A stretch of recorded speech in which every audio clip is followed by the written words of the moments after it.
As intelligent manufacturing grows, industrial robots are showing up more and more on factory floors. But over time, things like wear and temperature shifts can throw off their accuracy.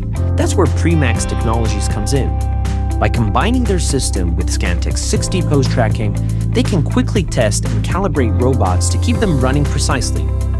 Premax is a top player in China, offering both the tools and full solutions for robot performance and certification.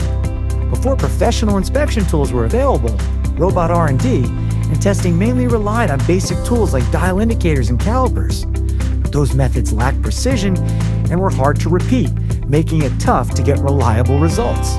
To raise testing to a professional level and meet GB and ISO standards, we started using 3D scanning to support development. For example, some robot manufacturers now work with our expert team and use advanced measurement systems, together with SCANTECH's 6D pose tracking, to calibrate their robots and improve absolute positioning accuracy. This helps boost efficiency and deliver high-precision performance, giving them a real edge in the market. Moving forward, we'll keep expanding the use of SCANTECH's 3D scanning technology across the robotic space, from industrial robots to humanoid, surgical power maintenance, and other specialized robots in various fields.